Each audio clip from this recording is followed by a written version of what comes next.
Praise the Lord. परमेश्वर की स्तुति हो कि उसने ये सुंदर अवसर प्रदान किया कि एक बार फिर से मैं आपके बीच में उपस्थित होकर प्रभु की महिमा करूं। आइए हम प्रार्थना करें। अनुग्रहकारी दयालु पिता परमेश्वर, आपको हृदय से धन्यवाद देते हैं सुंदर समय के लिए, संगति के लिए जो आपने हम सबों को दिया। हमारी कोई योग्यता नहीं है, लेकिन आपकी दया, आपकी कृपा हम पर बनी हुई। धन्यवाद देते हैं कि आपने यह अवसर दिया कि हम ऑनलाइन प्रकाशित वाक्य की पुस्तक को जो तूने यूहन्ना को दर्शन में दिखाया, वो तेरी आत्मा की अगुवाई में समझ सके। क्या घटित हो रहा है, क्या घटित होने वाला है, क्या आगे होगा, ये सारी भविष्य की बातें जो हमें डरावनी लगती हैं, जो देखने में परेशान करती है, लेकिन प्रभु ये तेरे वचन में है। बाइबल कहती है बगैर पूरा हुए ना टलेंगे। हमें हिम्मत और साहस देना, हमारी बुद्धियों को, मनों को, ज्ञानों को खोल देना, ताकि हम तेरी गूढ़ बातों को ठीक ठीक समझ सके। प्रभु जी, हम विनती प्रार्थना करते भाई अनुपम डेविड के लिए, उनके परिवार के लिए, उनकी सेवकाई के लिए, हमारे लिए, हमारे परिवार के लिए, हमारी सेवकाई के लिए, और जितने भी ऑनलाइन जुड़े हुए हैं या जुड़ते हैं उन सबों के लिए प्रभु जी, आप उन्हें बुद्धि से, ज्ञान से परिपूर्ण करें, ताकि प्रकाशित वाक्य की पुस्तक को और उसके प्रकाशन को हम ठीक ठीक समझ सकें और तेरी महिमा करें। विश्वास योग बने रहें। इस संपूर्ण आराधना के संचालक आप ही हो, प्रभु यीशु क्रीस्त के द्वारा। आमीन, आमीन।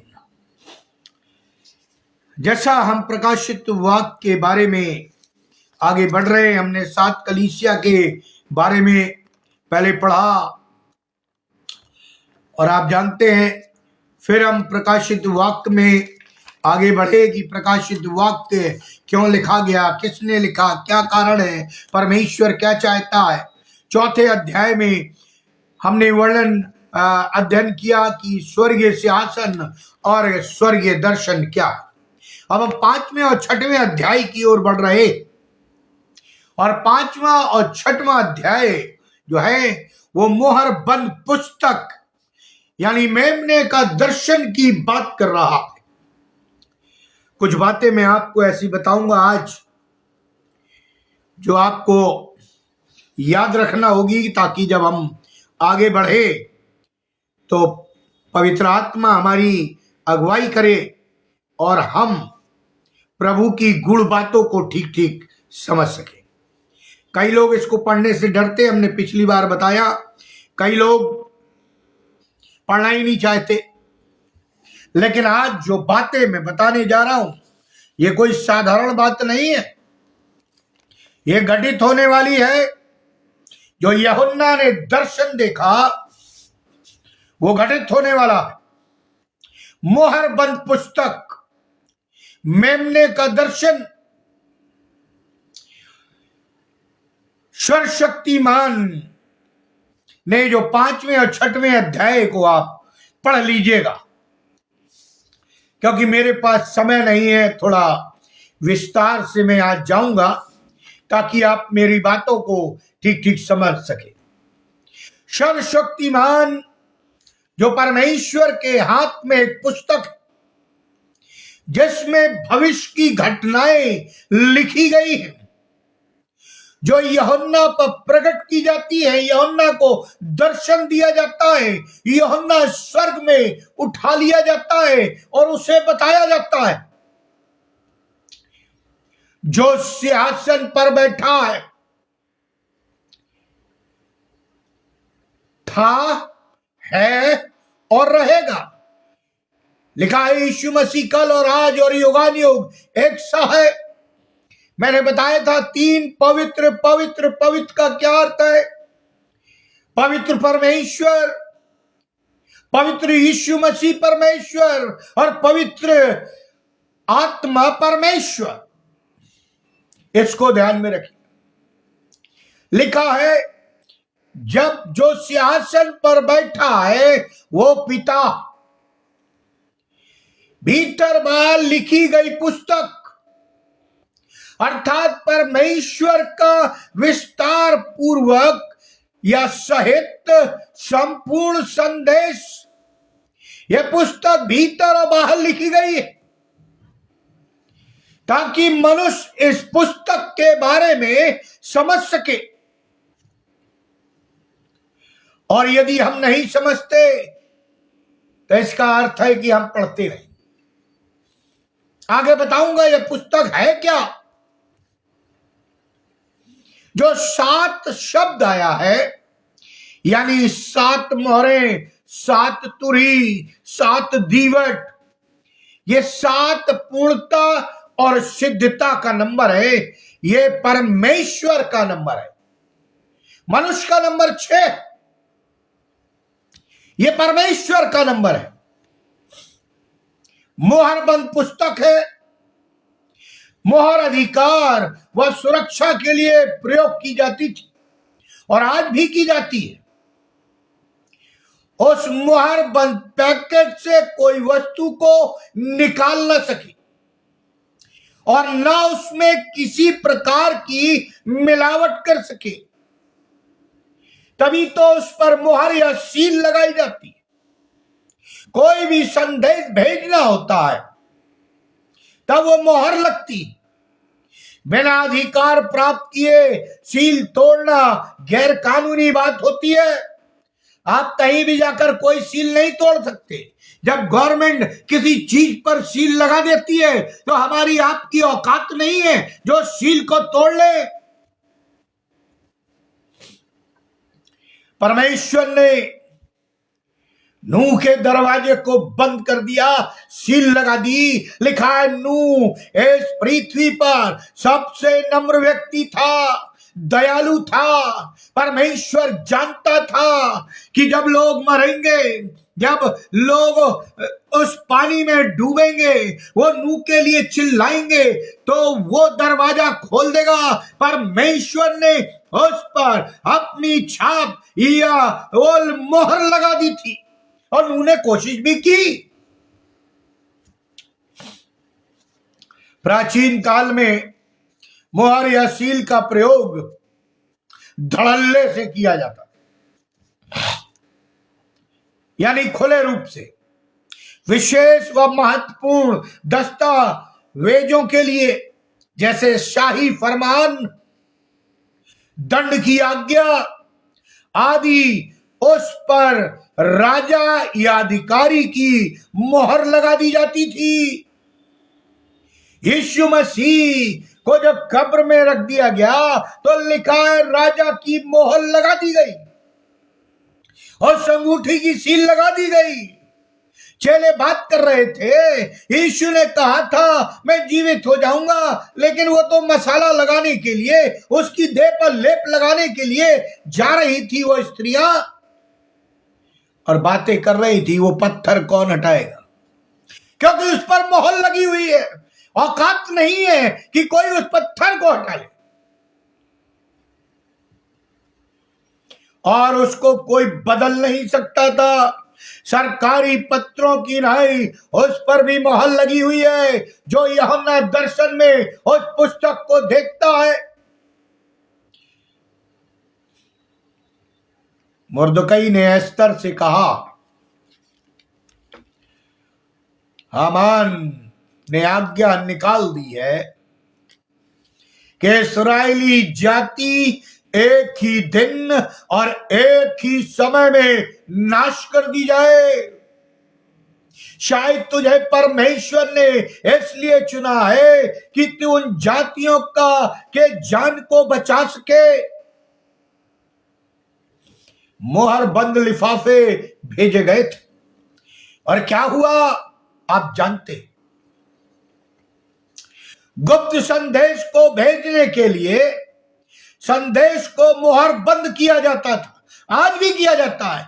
आज भी लेटरों पर सील लगाई जाती है, मोहर लगाई जाती है। कोर्ट कचहरी के पत्रों पर, ताकि कोई उस गुप्त संदेश या रहस्य को जान न सके। और उस पर लिखा होता है कॉन्फिडेंशियल। ये वही खोल सकता है जिसको अधिकार है, जिसके लिए भेजा गया है। बाइबल में भी कई स्थानों पर दिए गए संदेशों को मोहर बंद कहा गया, अर्थात वे संदेश उस समय के लिए न थे, भविष्य के लिए थे। और उस समय के लोग चाहे कितने भी ज्ञानी व बुद्धिमान क्यों ना हो, समझ नहीं सकते थे। बाइबल ही वह पुस्तक है प्रियो, जिसे जब तक पवित्र आत्मा हमारी बुद्धि को ना खोल दे, हमारी समझ को ना खोल दे, हम उसे समझ नहीं पाते। तभी तो आपको प्रकाशित वाक्य समझ में नहीं आता, तभी तो आपको दानियल की पुस्तक, यहेजकेल की पुस्तक, यशाया की पुस्तक, उत्पत्ति की पुस्तक समझ में नहीं आती। पढ़ते तो हैं। दानियल स्वयं एक अति बुद्धिमान व्यक्ति था। सुनिए ध्यान से, ये मैं नहीं, बाइबल कह रही है कि दानियल स्वयं एक अति बुद्धिमान व्यक्ति था, जिस पर परमेश्वर अपना दर्शन व वाणी प्रकट करता था।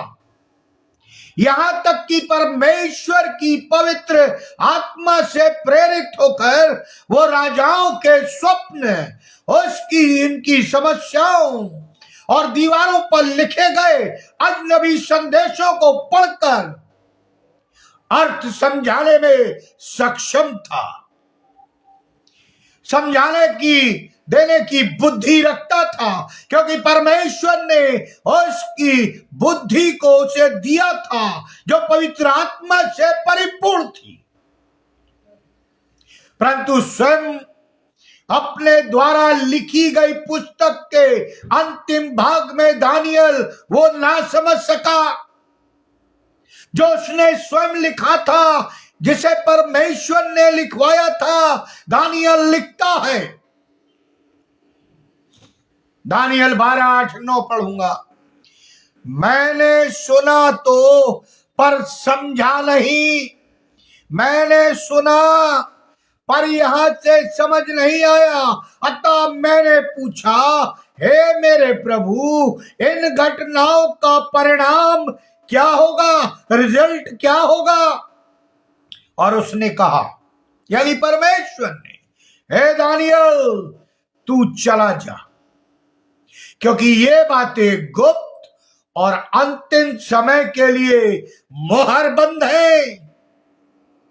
पढ़ लीजिए दानियल 12:8-9 पर। अंतिम समय के लिए मोहर बंद है, इसलिए तुझे जानना जरूरी नहीं है, इसे मैंने मोहर बंद किया है। मैं वो हूं जो हूं सो हूं। मूसा, तुम्हें मेरे नाम की आवश्यकता नहीं, जा कह देना फिरौन से, मैं जो हूं सो हूं, मेरा नाम जो है सो है। तुम मुझे नाम की सीमाओं में नहीं बांध सकते मूसा। प्रकाशित वाक्य के 4 अध्याय के स्वर्गीय दर्शन के साथ ही यूहन्ना ने वही एक और विचित्र घटना के दर्शन किए, जिसका वर्णन वो 5वें अध्याय में करता है। यूहन्ना ने सिंहासन पर, यूहन्ना ने सिंहासन पर लिखा है, परमेश्वर पिता को बैठे देखा।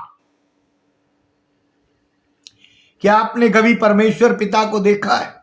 इमेजिनेशन कीजिए, यूहन्ना साक्षात स्वर्ग में उठा लिया गया और वो परमेश्वर पिता को दाहिने हाथ विराजमान प्रभु यीशु मसीह को भी देख रहा। उसके दाहिने हाथ में उसने एक पुस्तक देखी। उस पुस्तक में परमेश्वर का विस्तार सहित पूर्ण संदेश था। आगे भी लिखा हुआ है, पीछे भी लिखा हुआ उस पुस्तक पर परमेश्वर के संपूर्ण अधिकार एवं संपूर्ण सुरक्षा की मोहर लगी हुई थी। जब यूहन्ना पतमस टापू में ये दर्शन देखता है, ये पुस्तक देखता है, जो परमेश्वर के हाथ में एक पुस्तक उसने जो देखी है, जो 7 मोहर लगाकर बंद की गई थी।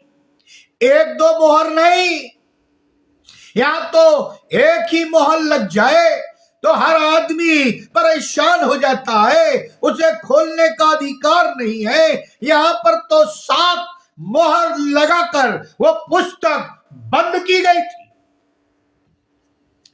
और फिर एक स्वर्ग दूत ने ललकार के साथ उद्घोषणा की, ऊंची आवाज में पुकारा।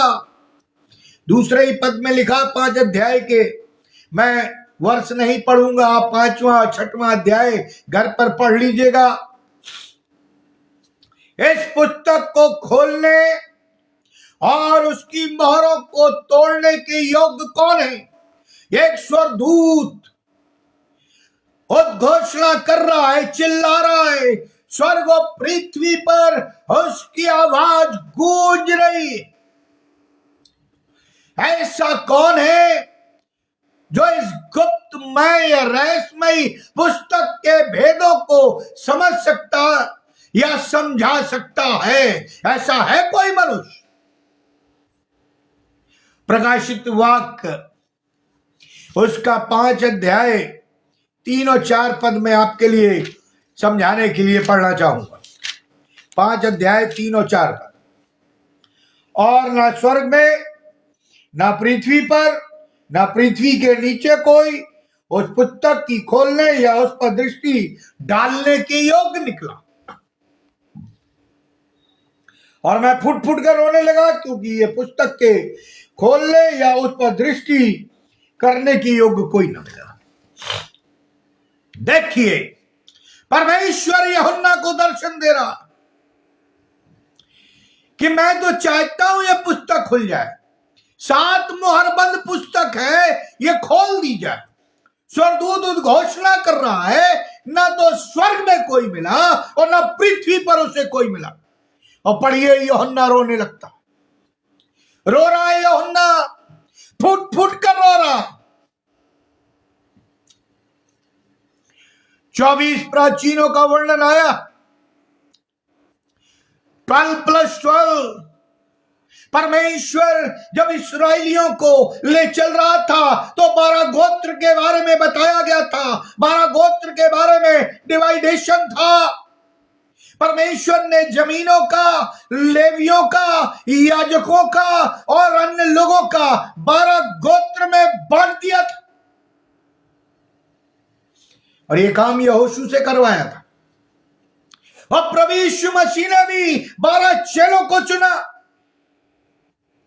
यह विश्वासियों की संपूर्ण संख्या है, जो 24 प्राचीन बताए गए हैं। बाइबल के अंदर आप गूढ़ बातों को देखिए। यदि आप ग्रीक और हिब्रू के अक्षरों का मिलान करते, निम्नोलॉजी का अध्ययन करते, तो आपको मालूम होगा ये गोत्र और वो 12 प्रभु यीशु मसीह के चेले। अभी इतना समय नहीं है कि मैं उनको बताऊं, अगले संदेश में जरूर बताऊंगा। 24 प्राचीन, एक बड़ा सिंहासन है जहां परमेश्वर बैठा है, और फिर 12 छोटे छोटे सिंहासन है जिस पर 24 प्राचीन बैठे हुए हैं। यहूदा के कुल का सी शेर, दाऊद का मूल अर्थात प्रभु यीशु मसीह ऐसी योग्य है। उत्पत्ति की पुस्तक उसका 49 चैप्टर वर्स 9 to 10, यशाया 11:1 एक बात की गवाही देता। क्या कहता है उत्पत्ति 49? कभी आप पढ़िएगा जीनियोलॉजी का भी अध्ययन करिए तो आपको मालूम होगा, गूढ़ बातों को मालूम होगा कि आप क्या कर रहे हैं, कैसे अध्ययन कर रहे हैं। 49 जेनेसिस 9 और 10 में आपके लिए पढ़ूंगा। यहूदा सी का डामरू है, हे मेरे पुत्र तू अहेर करके गुफा में गया है। वो सीनी किनाई दब कर बैठ गया, फिर कौन उसको छेड़ेगा? जब तक शीलो ना आए तब तक ना तो यहूदा से राजदंड छूटेगा, ना उसके वंश से व्यवस्था देने वाला अलग होगा, और राज के लोग उसके अधीन हो जाएंगे। प्रियो, यह उत्पत्ति से ही लिखा चला रहा है। वो व्यक्ति है जो यहूदा के कुल का सी है, दाऊद का मूल है, जिसका नाम प्रभु यीशु मसीह है, जो स्वर्ग में और पृथ्वी पर उस पुस्तक को खोलने के योग्य है और कोई भी नहीं। यीशु मसीह मृत्यु, शैतान, संसार की बुराइयों पर विजयी हुआ। और जब वो सातों कलीसियाओं को उनकी अच्छाइयां बताता है और उनकी बुराइयां बताता है, क्योंकि कलीसिया यीशु मसीह ने स्थापित की है, तो वो कहता है उसके सादृश्य स्वर्ग में, पृथ्वी पर और पृथ्वी के नीचे कोई दूसरा जन नहीं है। पढ़िए चैप्टर 5 रेवलेशन 6। यूहन्ना के हृदय में भी निराशा पैदा हो गई जब स्वर्गदूत ने उद्घोषणा की कि कोई है जो इस पुस्तक को खोल सकता है।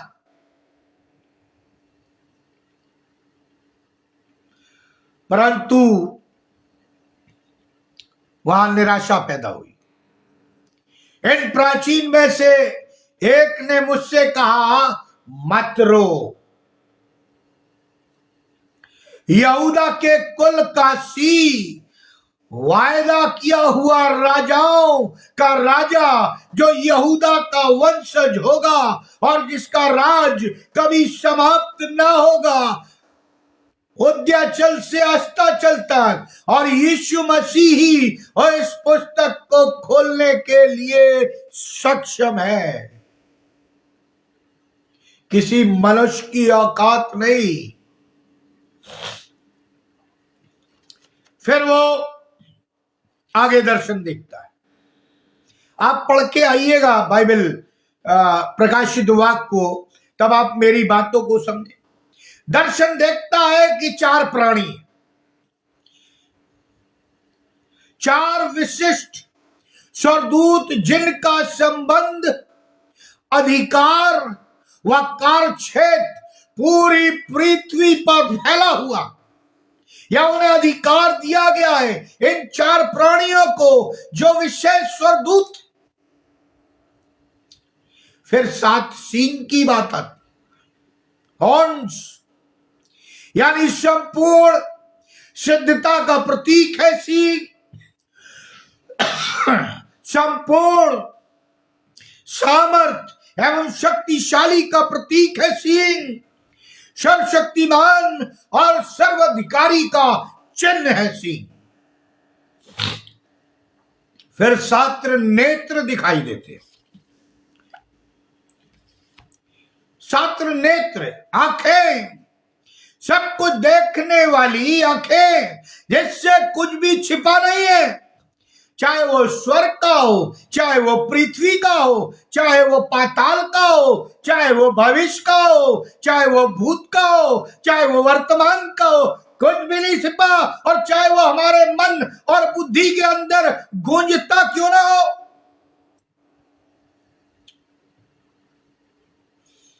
सबको देख सकने वाली आंखें, सर्वज्ञानी आंखें, परमेश्वर की 7 आत्माएं हैं जो समस्त पृथ्वी पर भेजी गई थी। 7 आत्माओं का वर्णन। यह पवित्र आत्मा की परिपूर्णता व सिद्धता को दर्शाता। 5 अध्याय प्रकाशित वाक्य का और उसके 8 से 10 पद में आपके लिए पढ़ना चाहूंगा। और जब उसने पुस्तक ले ली तो वे चारों प्राणी और 24 प्राचीन उन मेमने के सामने गिर पड़े, और हर एक के हाथ में वीणा और धूप से भरे हुए सोने के कटोरे थे।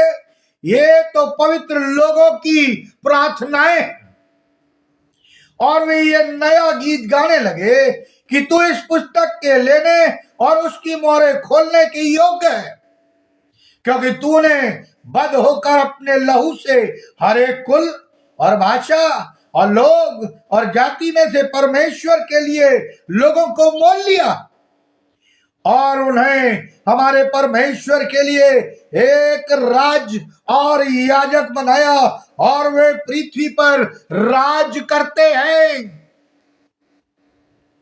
ये मैं नहीं कह रहा, ये बाइबल में लिखा हुआ, पृथ्वी पर राज करते। यूहन्ना 1:1 में क्या लिखा हुआ? आदि में वचन था, वचन परमेश्वर के साथ था और वचन परमेश्वर। यीशु ही वचन है, वचन का समझाने वाला है। उसी ने अपने बलिदान के लहू के से मानव जाति के उद्धार की योजना को तैयार किया है। उसने संसार की कुल मानव जाति, चाहे वे किसी भी देश, रंग, जाति, कुल या भाषा के क्यों ना हो, अपने लहू के द्वारा शैतान के फंदों से, शैतान के जाल से छुड़ा लिया। यहां तक कि मृत्यु से भी उसने हमें छुड़ा लिया है। यदि हम उस पर विश्वास करते, उसके लहू की मोहर यदि हमारे और आपके ऊपर लगी है, तो शैतान की औकात नहीं जो हमारा बाल बाका। यह यीशु के लहू की मोहर ही है जो आज मसीह इतनी दिलेरी से खड़ा हुआ है और प्रचार करता है, गवाही देता है। नहीं तो कईयों को मैंने डरपोकता में देखा है, ना वो प्रार्थना कर पाते, ना गवाही दे पाते, ना वचन पढ़ पाते, ना अपने आप को मसीह कह पाते। डरपोकों की आवश्यकता प्रभु यीशु मसीह को नहीं। उसने अपने विश्वासियों को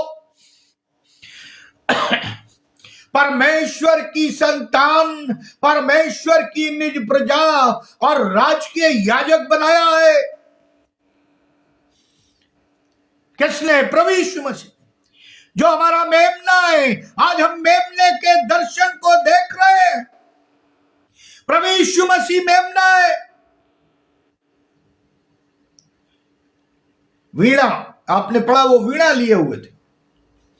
परमेश्वर की स्तुति और आराधना के लिए प्रयोग में लाए जाने वाला यंत्र। दाऊद क्या बजाता था? वीणा। परमेश्वर की महिमा करने का यंत्र। फिर वहां आया है सोने का कटोरा। पवित्र लोगों द्वारा की गई प्रार्थनाएं जो परमेश्वर की दृष्टि में बहुमूल्य है। अब मैं आपसे पूछ रहा हूं, सवाल टेढ़ा है, क्या आप सच में सिंसियरली अपने पिता परमेश्वर यीशु मसीह से प्रार्थना करते हैं पवित्र आत्मा की अगुवाई में, या टाइम पास करते हैं? अरे हमारी प्रार्थनाएं हमारा परमेश्वर सोने के कटोरों में रखता है। सोने के कटोरों में। ये मैं नहीं कह रहा, ये प्रकाशित वाक्य में यूहन्ना दर्शन देख रहा है, बता रहा है कि सोने के कटोरों में विश्वासियों की प्रार्थनाएं हैं।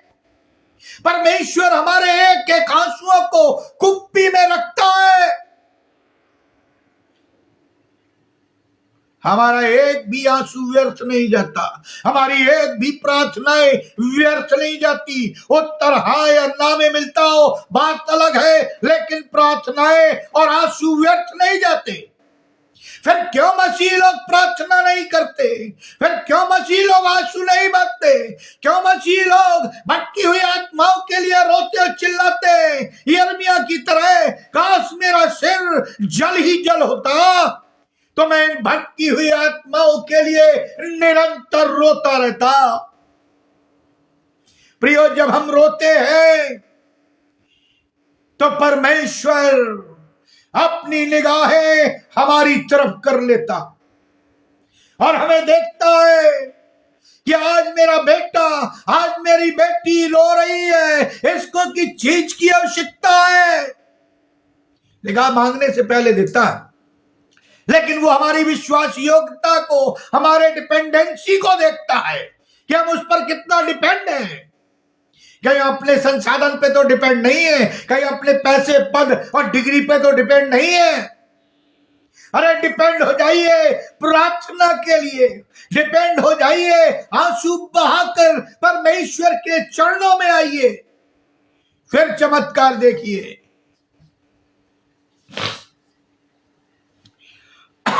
यानी हमारी प्रार्थनाएं बहुमूल्य हैं, हमारे आंसू मोती के समान है, जिसे इकट्ठा किया जाता है।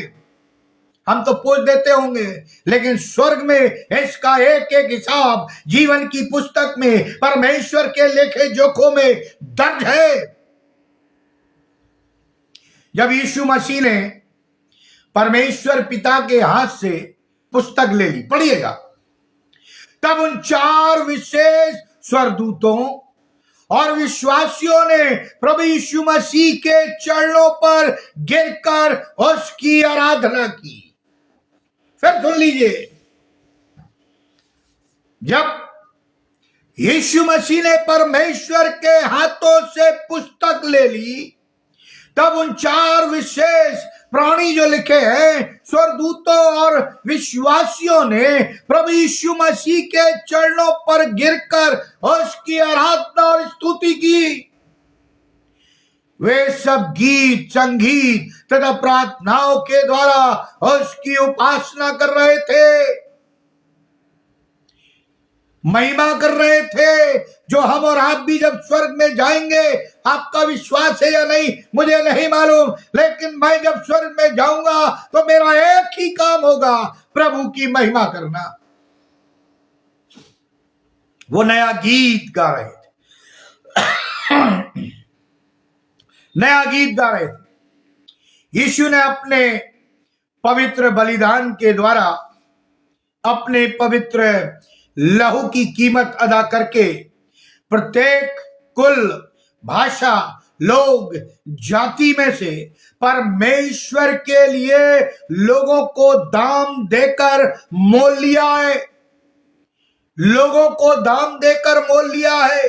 दुनिया के प्रत्येक मनुष्य के उद्धार के लिए प्रभु यीशु मसीह बलिदान हुआ।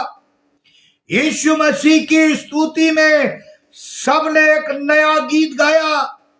आज हम प्रभु के लिए नया क्या कर रहे हैं, नया क्या गीत गा रहे हैं, नया क्या कार्य कर रहे हैं, कौन सी नई गवाही दे रहे हैं, कौन से नए कार्य कर रहे हैं, जिससे आत्माएं बचाई जाए और हमारे प्रभु का मान सम्मान बढ़ जाए। यीशु मसीह हमारा राजा, यीशु मसीह हमारा राजा है। सभी विश्वासी उसकी प्रजा हैं। वो विश्वासियों के हृदयों व जीवनों पर राज करता है, राज करता। लिखा है उसने याजक बनाया। याजक क्या काम करते थे? पुराने नियम को पढ़िए। परमेश्वर की महिमा करते थे, उसके मंदिर में सेवा टहल किया करते थे। याजक का काम होता है परमेश्वर की सेवा करना, उसके मंदिर में उपस्थित रहना, उसकी आराधना स्तुति करना, उसके राज्य का विस्तार करना और बहुतेरों को परमेश्वर की निकटता में लाना, यह याजक का काम है। नए जमाने के मसीहों, तुम्हें भी राज्याभिषेक किया गया है। तुम क्या कर रहे हो? क्या उसकी आराधना और स्तुति कर रहे हो? क्या उसके राज्य का विस्तार कर रहे हो?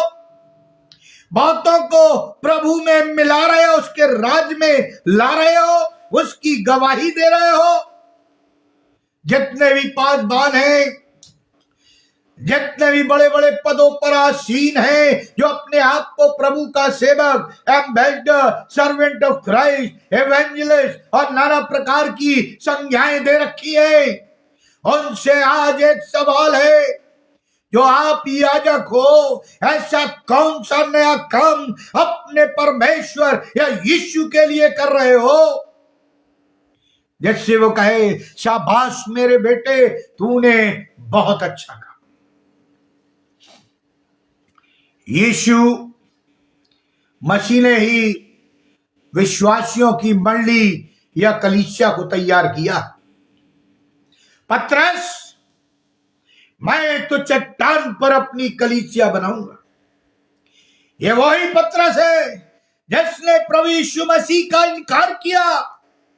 प्रभु ने उससे 3 बार पूछा, हे पतरस, क्या तू मुझे प्यार करता है?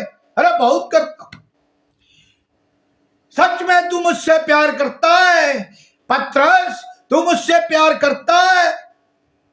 क्योंकि प्रभु यीशु मसीह जानता था पतरस डर जाएगा, मुकर जाएगा।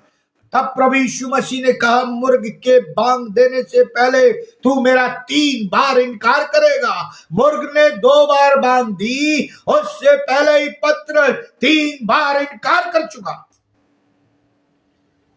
आज हमने अपने जीवन में आंक लीजिए, जब से हमारा जन्म हुआ, कितनी बार प्रभु यीशु मसीह को का अंगीकार किया है या इनकार किया, यह हम और आप जानते। कितनी बार हम उस पर कुड़कुड़ाए और बुड़बुड़ाए। प्रियो, यदि हम अपने आप को याजक कहते हैं तो हमें प्रयत्न करना है उसके राज्य को बढ़ाने के लिए और याजकीय सेवा देने के लिए। हमारी सेवाएं संसारिकता की नहीं है। हमारी सेवाएं हैं जो विश्वासी है उनकी सहायता करना, और जो विश्वास में नहीं है उन्हें प्रभु में लाना। अगर आप गवाही देने नहीं जा सकते, आप प्रचार करने नहीं जा सकते, तो आप कम से कम रोते हुए घुटनों पर प्रार्थना तो कर सकते हैं। लेकिन यह भी मसीहों से नहीं होता, यह भी नहीं होता। ना समय से दुआ करते, ना समय से चल जाते, ना समय से कोई काम करते। फिर जब हमारा समय आता है, हम मांगते, तब कहते परमेश्वर तूने मुझे छोड़ दिया।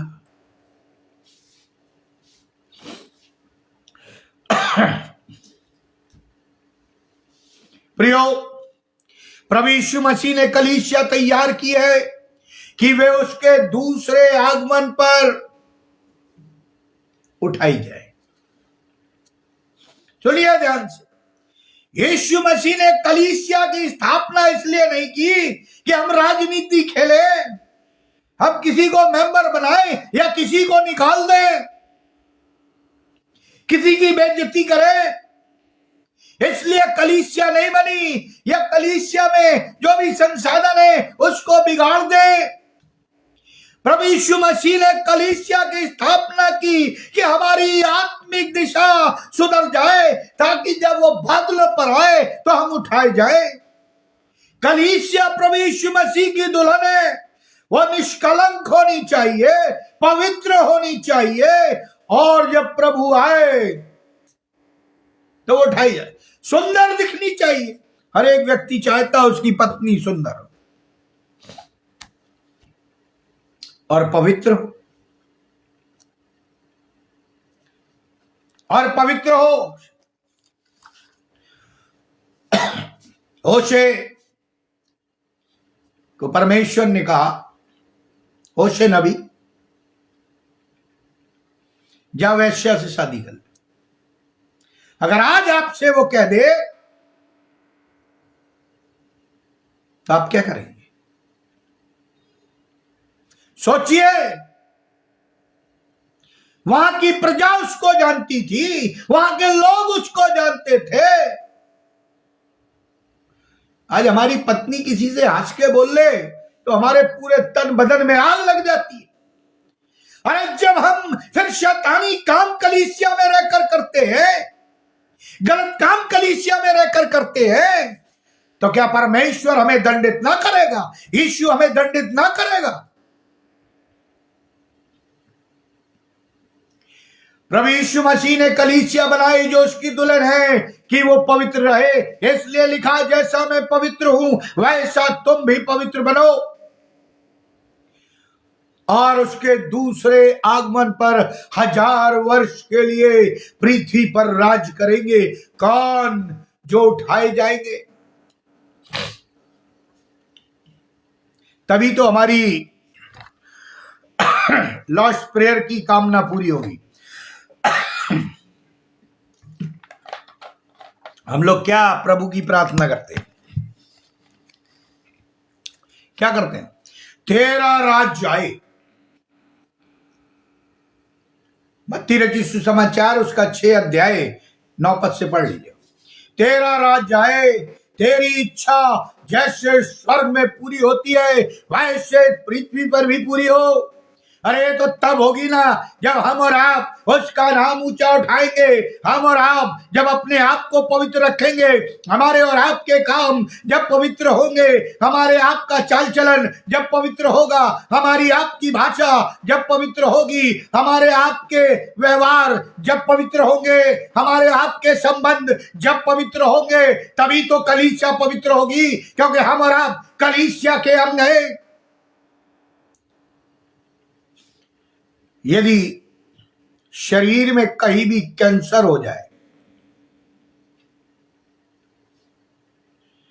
तो वो फिर पूरा शरीर व्यक्ति कैंसर युक्त व्यक्ति कहलाता है। वैसे ही यदि अंश मात्र पाप भी मनुष्य के मस्तिष्क में, हृदय में कहीं से भी हो या निकलता हो, यदि वो है तो हम पापी हैं। हमें यीशु के लहू में शुद्ध और पवित्र होना जरूरी है, लेकिन हम दोबारा पाप ना करें, जानबूझकर ना करें,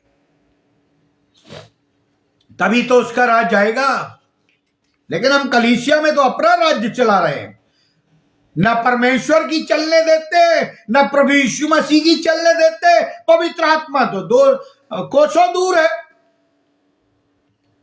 तभी तो कलीसियाओं में लड़ाई झगड़े, बैर भाव, ऊंच नीच ये सब पाया जाता है। लिखा है, जो प्रभु यीशु मसीह का इनकार करेगा वो पापों के बंधन में बंध जाएगा। आप पाप करें या ना करें, अगर आपने प्रभु यीशु मसीह को ठुकरा दिया, आपने अपने जीवन में उसे ग्रहण नहीं किया, तो आप पापों के बंधन से बंधे। यानी आप यीशु के नहीं हैं, तो दूसरे शब्दों में आप शैतान के व्यक्ति हैं। कठोर शब्द है, इब्लीस के व्यक्ति हैं। कलीसिया में रहकर परमेश्वर के लोगों को भड़का रहे हैं, उनकी पवित्रता भंग कर रहे हैं। ऐसे लोगों को परमेश्वर नहीं चाहता। यूहन्ना ने देखा कि सारी स्वर्गीय मंडली और प्रभु यीशु मसीह को सम्मान दे रही है, आदर दे रही है, दंडवत कर रही है। 5, 11 और 12 पद पढ़ूंगा समझाने के लिए। देखिए क्या लिखा हुआ। और जब मैंने देखा तो सिंहासन और उन प्राणियों और उन प्राचीनों की चारों ओर बहुत से स्वर्गदूतों का शब्द सुना, जिनकी गिनती लाखों और करोड़ों की थी। इतने तो हमारे कलीसिया में भी नहीं आते होंगे।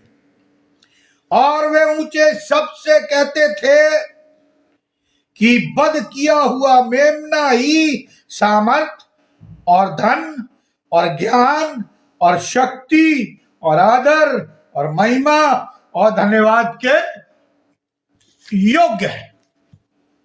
हर चीज आ गई यहां पर, बुद्धि, ज्ञान, धन, संपदा, सब कुछ आ गया। प्रियो, वध किया हुआ मेमना कौन है? यीशु है। वो सामर्थी है, वो धनाढ्य है, वो बुद्धिमत्ता रखता है, वो शक्तिशाली है, वो आदर की योग्य है, महिमा के योग्य है और धन्यवाद के योग्य। फिर कहता है यूहन्ना, मैंने जब सृजी हुई वस्तुओं को जो स्वर्ग में, पृथ्वी पर, पृथ्वी के नीचे और समुद्र में है, अर्थात उनमें की सब वस्तुओं को कहते सुना। क्या सुना? कि जो सिंहासन पर विराजमान है उसका और मेमने का धन्यवाद, आदर, महिमा तथा राज्य युगानुयुग रहे। हम कहते ना यीशु मसीह कल और आज और युगानुयुग एक साथ। चारों प्राणी जब ये ललकार की गई, जब ये घोषणा की गई, तो चारों प्राणी एक साथ कहते हैं आमीन। और प्राचीनों ने दंडवत करके उपासना की। 5 अध्याय 11 से 14 पढ़ लीजिएगा, तब आपको मालूम हो जाएगा।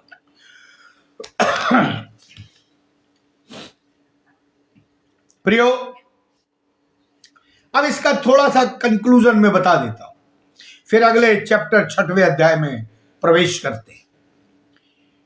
स्वर्ग में, पृथ्वी पर अथवा पृथ्वी के नीचे प्रभु यीशु मसीह के अलावा कोई दूसरा व्यक्ति नहीं जिससे मनुष्य का उद्धार हो सके, जो मनुष्य के पापों से उसे छुटकारा दे सके, जो मृत्यु पर उसे विजय प्राप्त करा सके, जो जिसका संबंध अदन की वाटिका में टूट गया उसको पुनः जोड़ सके। हमको उसे स्वीकार करना है, उसकी उपासना विश्वास योग्यता से करनी है। कलीसिया के मेम्बरानों, यदि आप कल चर्च जाते तो अपने प्रभु की आराधना, स्तुति, उपासना विश्वास योग्यता से करना, धोखेबाजी से नहीं, टाइम पास के लिए नहीं। हमारे लिए एक पुस्तक, अब मैं उस पुस्तक का नाम बता रहा हूं, जिसका नाम है बाइबल, खोली जा चुकी है, उसको पढ़ना है। कितने लोग पढ़ते? और उसके अनुरूप जीवन जीना है। यह प्रभु यीशु मसीह ने बताया। जब हमको स्वर्ग में निरंतर परमेश्वर की आराधना, स्तुति करनी है, तो क्यों ना इसका आरंभ हम कल कलीसिया में जाकर उसे शुरू कर दे। कई लोग तो चर्च ही नहीं जाते, पादी साहब हम तो घर में कर लेते। यानी कि आप परमेश्वर की दुल्हन से अलग हैं, उसके अंग से अलग हैं। परमेश्वर ने कलीसिया बनाई, उसका एक पर्पस है, उसका एक उद्देश्य है। यदि हम चर्च नहीं जाते तो हम परमेश्वर की आज्ञा का, जो यीशु मसीह ने स्थापित किया है, उसका उल्लंघन करते हैं। चर्च जाना अनिवार्य है। हमें तो उसी दिन काम याद आ जाते और हम चर्च छोड़ देते हैं। परमेश्वर चाहता है कि हम उससे प्रार्थना करें। मैंने बताया ना, हमारी प्रार्थनाएं सोने के कटोरे में। परमेश्वर चाहता है कि हम उसकी सेवा में सक्रियता से संलग्न रहें और बहुतेरों को उसकी निकटता में लाए, यानी आत्माओं को जीते। कई प्रचारक, कई एवेंजलिस्ट, कई प्रभु के दास सालों साल हो गए प्रचार कर रहे हैं, एक भी आत्मा नहीं जीत सके। उसका कारण मालूम है आपको? क्योंकि उनका जीवन इस पुस्तक के अनुसार नहीं है। अगर इसके अनुसार होता तो आत्माएं अपने आप जीती जाती। आपका काम है प्रार्थना करना, आपका काम है वचन को पढ़ना, आपका काम है गवाही देना, पवित्र आत्मा का काम उसको करने दो। वो तो हमसे होता नहीं। तो सवाल उठता है, हम कलीसिया में जाकर करते क्या? फिलिपियों की पत्री, ये मैं आपके लिए पढ़ना चाहूंगा। फिलिपियों की पत्री, उसका 2 अध्याय 9 और 10 पद। इस कारण परमेश्वर ने उसको अति महान भी किया और उसको वो नाम दिया जो सब नामों में श्रेष्ठ है, कि जो स्वर्ग में और पृथ्वी पर और जो पृथ्वी के नीचे है, वे सब यीशु के नाम पर घुटने टेके। वे सब यीशु के नाम पर घुटने टेके। अब मैं आपको 6वें अध्याय में ले जाता हूं, टाइम बहुत जल्दी जल्दी जा रहा है। मैं इसलिए ये बताना चाहता हूं ताकि जब अगले सैटरडे को मैं ऑनलाइन आऊं तो ये सारी चीजें आपको ना बताना पड़े, आपके दिमाग में रहे कि जब मैं जो चीज बता रहा हूं वो क्या है। जब वहां पर 7 मोहरों का वर्णन है और 4 घोड़ों की बात बताई गई है और रंगों की बात की गई है, तो मैं अभी संक्षिप्त में बता देता हूं। पहली मोहर जब खोली जाती है तो वहां दिखाई देता है सफेद घोड़ा, यानी सफेद पोश झूठे धर्मी। यीशु मसीह है, सफेद घोड़े पर विराजमान है, लेकिन जो पृथ्वी पर है वे सफेद पोशाक में तो है लेकिन झूठे धर्मी। आगे विस्तार से बताऊं। श्वेत रंग पवित्र, निर्दोष, धार्मिकता, शुद्ध, पाप रहित, बुराइयों पर जयवंत होने का प्रतीक है। इसलिए परमेश्वर और प्रभु यीशु मसीह श्वेत घोड़े पर यूहन्ना को दर्शन देता है कि वो आ रहा है। श्वेत घोड़े में सवार कौन है? जो छोटे घोड़े बताए गए हैं, आगे बताऊंगा विस्तार से, वो विश्वासी लोग हैं जो यीशु मसीह के साथ आ रहे। धनुष का वर्णन है, परमेश्वर के वचन के लिए तीर और धनुष का प्रयोग किया गया। यह परमेश्वर का वचन 2 धारी तलवार है, तीर और धनुष का प्रयोग किया गया है। मुकुट की बात की गई है, विजयी मुकुट या स्टेफनोस, इसका अर्थ बाद में बताऊं। उद्देश्य क्या है? यही कि लोग ज्यादा से ज्यादा प्रभु में लीन हो जाएं और जय को प्राप्त करें। प्रकाशित वाक्य का उद्देश्य समझ लीजिए क्या है जो परमेश्वर दर्शन दे, वह है विश्वास योग्यता में रहो। ऐ मेरे लोगों, ऐ कलीसिया के लोगों, ऐ विश्वासी, ऐ जो तुम्हें याजक पद दिया गया, विश्वास योग्यता में रहो। श्वेत वस्त्र उन्होंने धारण किए हैं जिन्होंने अपने वस्त्र मेमने के लहू से धोए हैं। प्रकाशित वाक्य 6:14। दूसरी मोहर खोली जाती यानी लाल घोड़ा, युद्ध और हिंसा। क्योंकि समय में विस्तार से बताऊंगा तो ये चीजें आपके दिमाग में रहनी चाहिए। लाल रंग जो हिंसा और युद्ध का भी है। अंत के दिनों में युद्ध, हत्या और सताव बढ़ जाएगा। सताव का प्रतीक है। मैं बताऊंगा कौन कौन से घोड़े पृथ्वी पर आ चुके हैं, ये आने वाले। लाल रंग का घोड़ा लोगों के लिए, राष्ट्रों के लिए, आसपास में लड़ाई झगड़े और युद्ध का प्रतीक है जो हम चारों तरफ देख रहे हैं।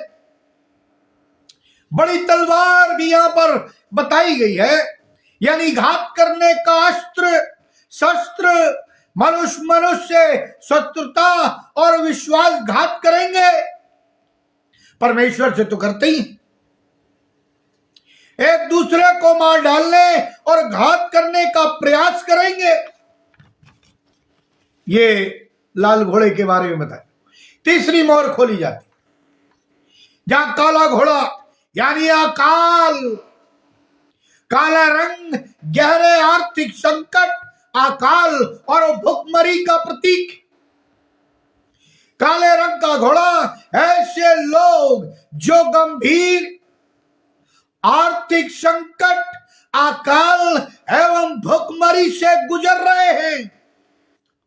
युद्ध, लड़ाई झगड़ों से किसी भी राष्ट्र की आर्थिक स्थिति कमजोर होती है तो उसका परिणाम भुखमरी होता है। गाजा को देख लीजिए,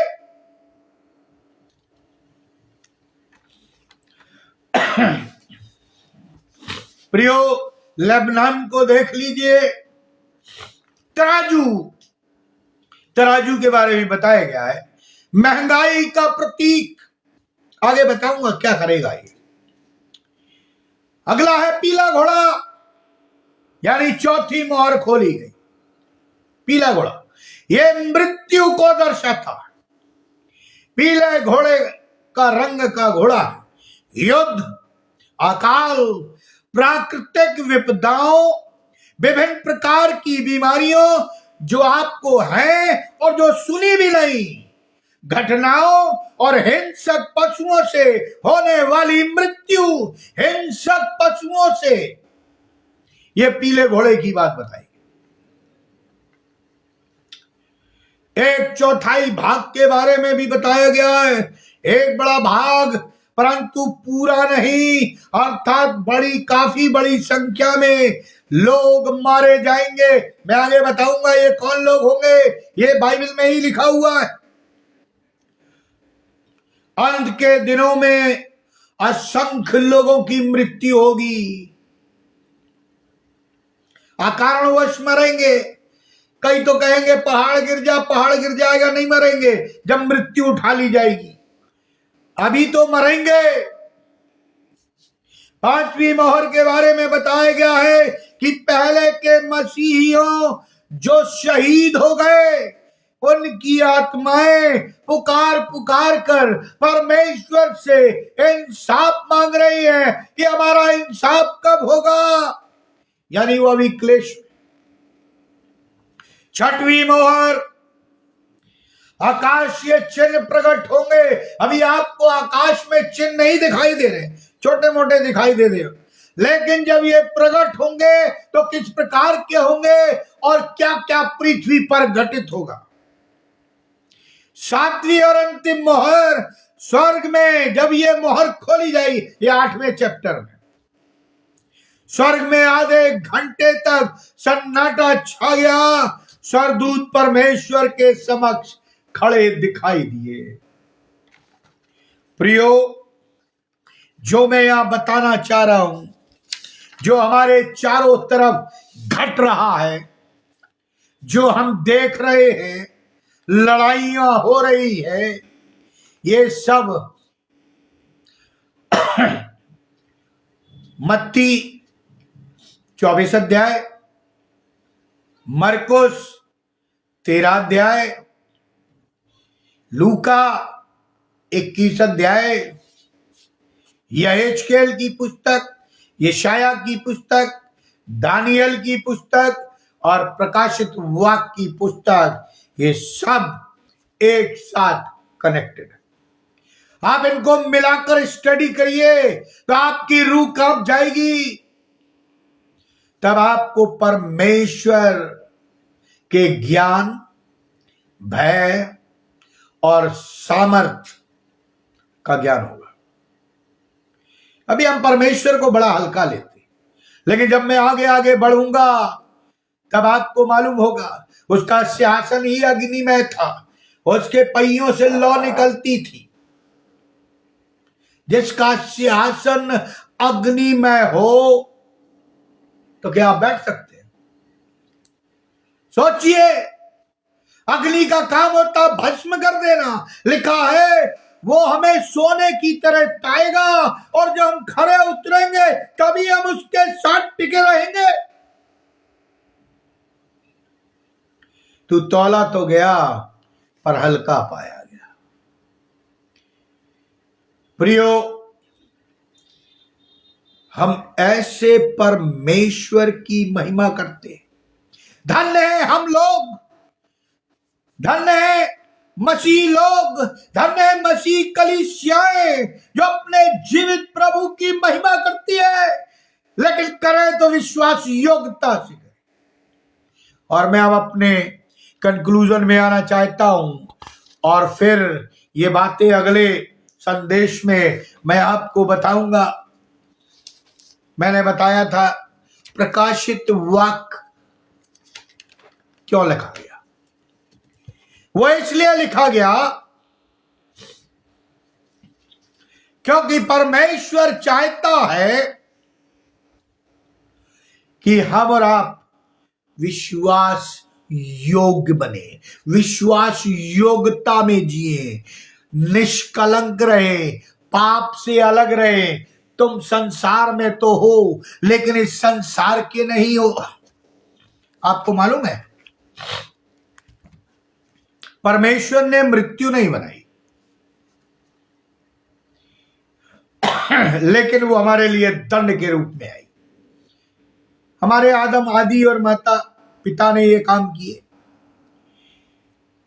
उनके कारण पृथ्वी भी शापित हुई, जिसको आज हम और आप भोग रहे हैं।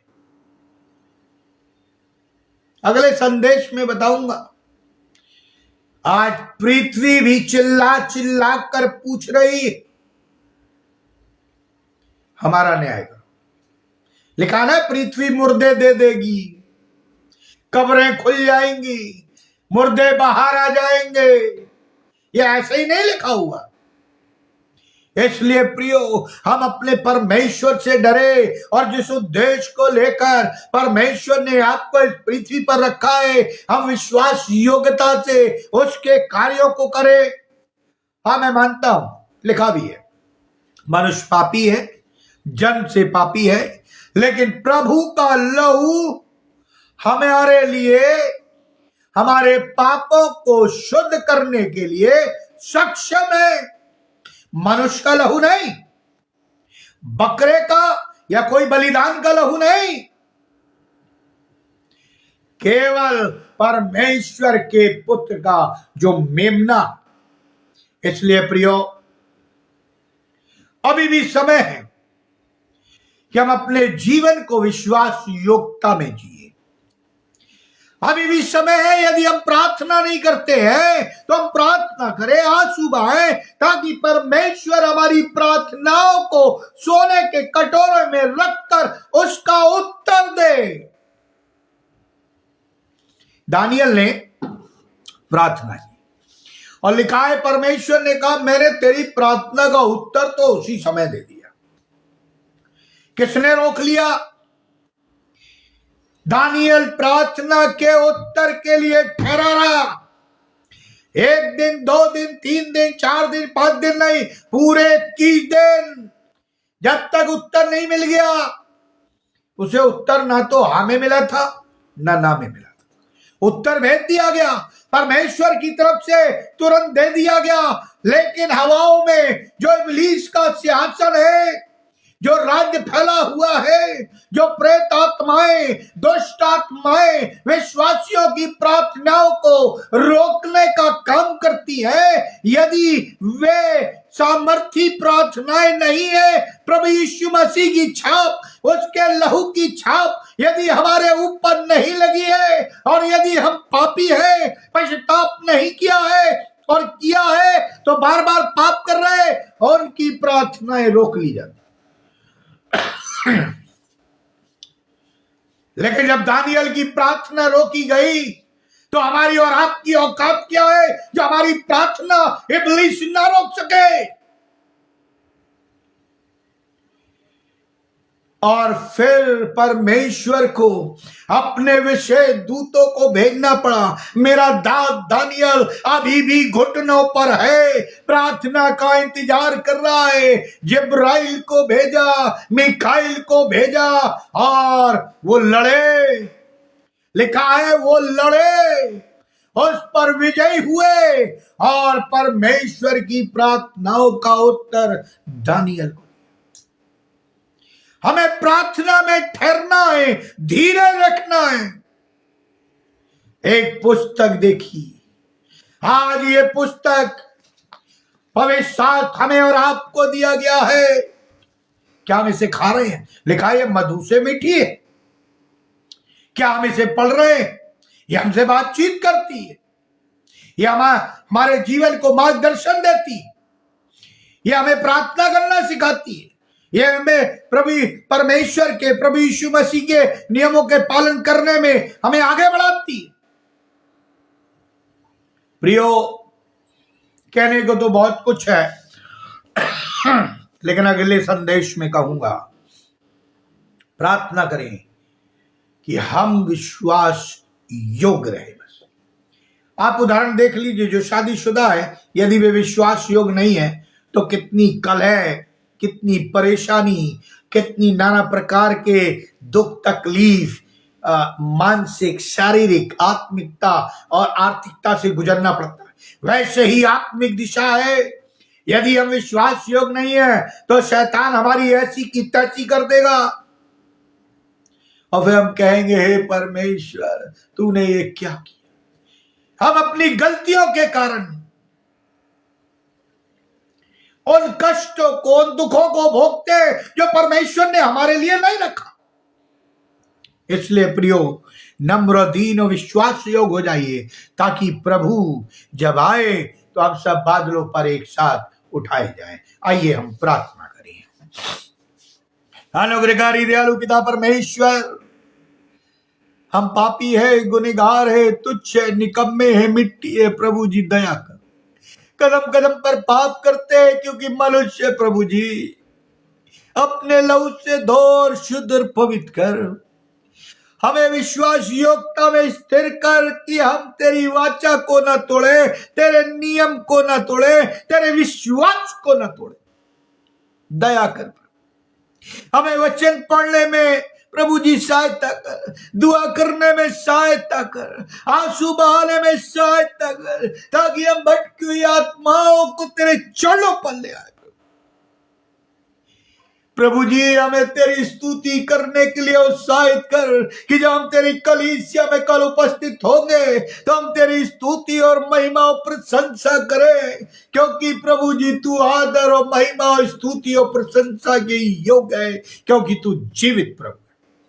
हम धन्य हैं जो जीवित परमेश्वर की महिमा करते हैं, जीवित ईश्वर की महिमा करते हैं। हम किसी मूर्ति की नहीं, प्रतिमा की नहीं, बल्कि एक जीवित प्रभु की जो मृत्यु पर विजयी हो गया उसकी महिमा करते हैं। और जिसने प्रतिज्ञा की है कि मैं तुम्हें आऊंगा लेने और अपने राज्य में ले।